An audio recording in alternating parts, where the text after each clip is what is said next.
Rebonjour. Alors, je vais faire une troisième vidéo ici en parlant de dualité et notamment des croyances. Dans les vidéos précédentes, je parlais des conditionnements, des croyances. Mais là, je vais donner un peu plus d'exemples euh, pour essayer d'éveiller les systèmes face à moi qui vont pouvoir se manifester dans de la résistance potentielle. Les corps vont commencer à se serrer au niveau du mental, au niveau de la nuque, au niveau des épaules et dans l'ensemble du corps. Et là, tu vas pouvoir potentiellement ressentir des choses qui, à l'intérieur de toi, se mettent en dualité. Et donc, je reviens sur les bienfaits de cette dualité, de mettre en lumière un dysfonctionnement à l'intérieur de soi qui nous empêche d'être soi, d'être tout simplement. Donc, les premières choses dont j'ai envie de parler, qui sont en connexion avec des formes d'implants que l'on peut avoir, donc c'est tout ce qui est lié au système. Est-ce que je suis en train d'agir, de faire, de penser pour moi-même, pour l'énergie de mon cœur, l'énergie de mon système, ou est-ce que je suis tout simplement en train de répondre à un système? Est-ce que je suis en train d'agir pour répondre au système? Donc je l'ai fait pendant une partie de ma vie, et puis je peux me rendre compte que parfois des mémoires viennent également me restimuler pour me faire voir que je suis plus en train de vouloir répondre à un système, et donc mon corps va me servir de pendule en me disant « Oh, ça coince, il y a quelque chose qui ne va pas », et donc je peux m'aligner. Est-ce que je reste toujours dans la file de gauche ou d'un seul coup je décide d'aller à droite parce que mon corps me dit et me fait comprendre que l'énergie est plus favorable d'aller à droite. Différents systèmes vont être en jeu, j'en parlerai également plus tard, sur la manière dont on peut ressentir à l'intérieur de notre corps les choses pour vraiment savoir de quel côté je dois aller. On parle beaucoup d'autorité sacrale, ok, elle est là, mais ce n'est pas pour tout le monde le moyen de ressentir les choses. Des personnes comme moi, par exemple, nous avons des vagues émotionnelles avant de ressentir que je dois aller à droite ou plutôt à gauche.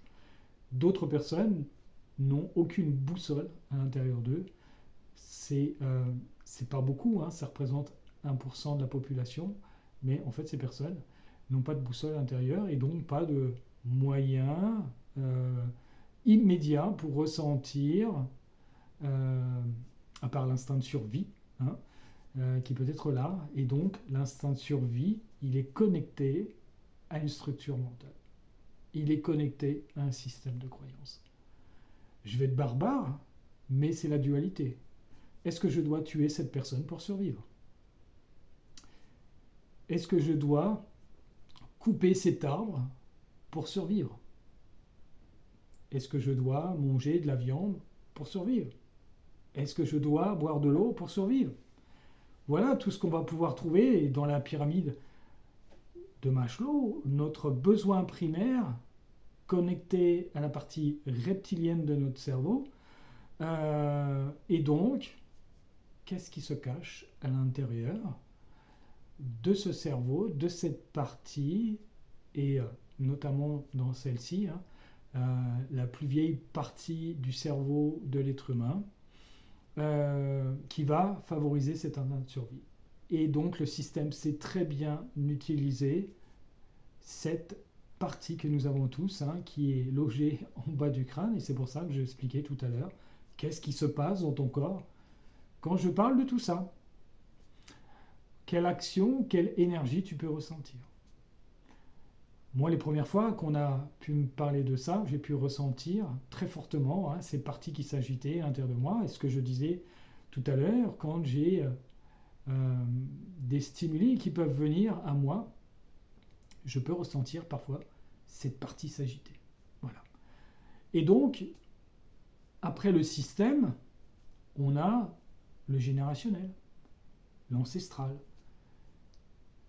Qu'est-ce que nos aïeux ont pu vivre comme choses, comme situations qui restent connectées dans notre ADN et donc qui vient nourrir les mémoires de notre ADN, donc les 10 brins, et de façon inconsciente est logée dans notre cerveau. Et donc une partie est aussi connectée à cette partie reptilienne. Comment je l'intègre?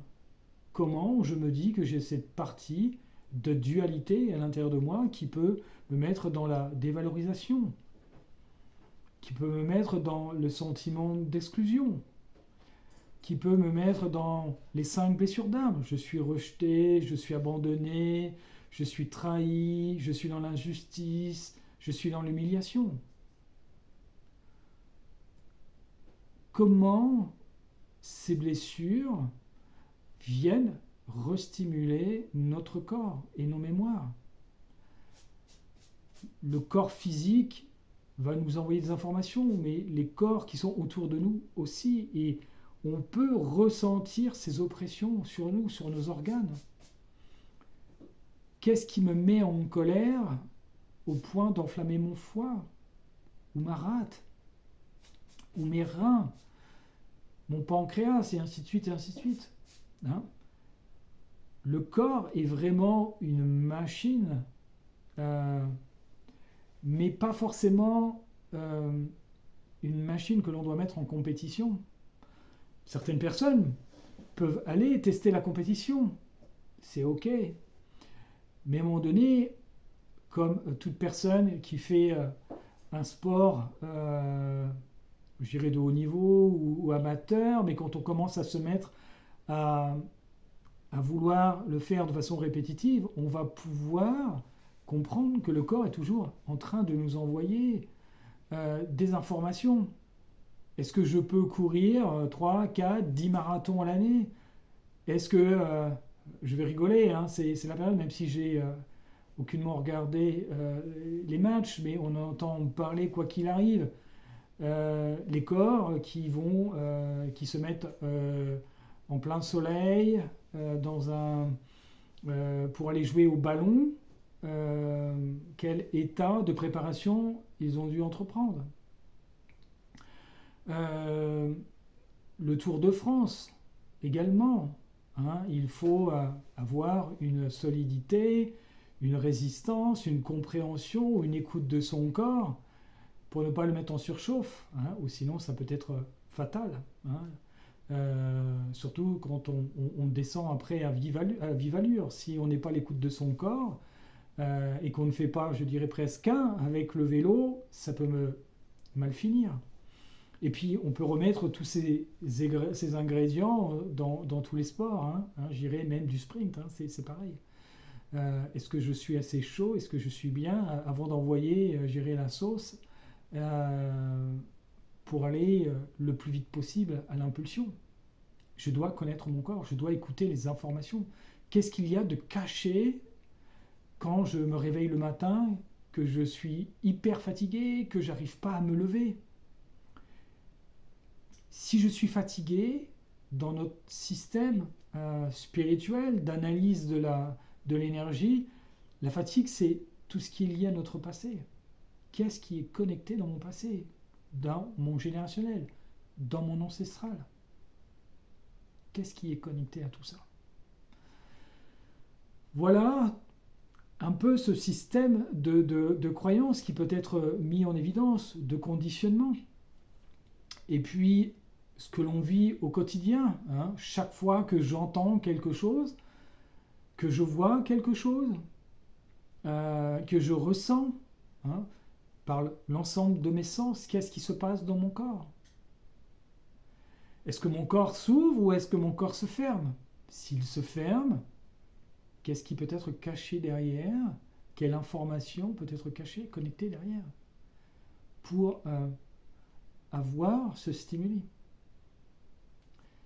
Si on en fait l'analyse par différents processus, on va voir que l'inconscient, hein, est connecté à ces stimuli, et donc on va pouvoir éclairer de façon consciente la situation. Hein, voilà, c'est ce que je fais au quotidien pour moi-même et pour le bien de tous, hein, pour toutes les personnes qui viennent me consulter. Mais voilà ce qui nous attend de façon de plus en plus forte, en tout cas dans ma conviction, dans ce que je ressens de ce que l'univers nous envoie comme information, de mettre en lumière avec conscience le mal dit, hein, avant qu'il devienne, je dirais, très fort. Nous avons beaucoup de signaux pour nous alerter sur des choses, hein. Quand on marche, quand on court, quand voilà, ou ne rien faire du tout, on peut aussi avoir des informations, hein, pour toutes les personnes qui peuvent également faire de la méditation, du yoga ou peu de choses, hein, des choses similaires. On peut mettre notre corps à l'arrêt et on va ressentir aussi les informations à travers ce corps, se dire je suis tendu à tel endroit, hein, et donc plus c'est dans mon dos, plus c'est au niveau de ma tête, de ma nuque, plus les structures, je dirais, en lien avec la partie reptilienne vont être en jeu. En tout cas, c'est ce que je ressens, c'est ce que je vois. Donc, comment j'accueille cette dualité? Comment j'accueille que je puisse avoir des choses inconscientes chez moi, mais qui agissent sur mon quotidien, ici et maintenant?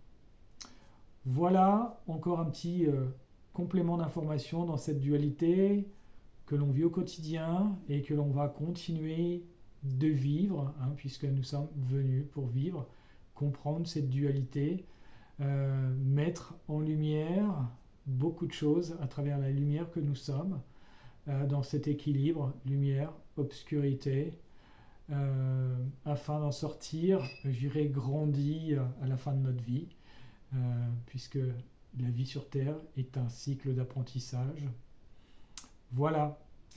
Eh bien, je dis à très bientôt, et puis n'hésite pas à liker, à partager, à me suivre, et puis à très bientôt. Merci, au revoir.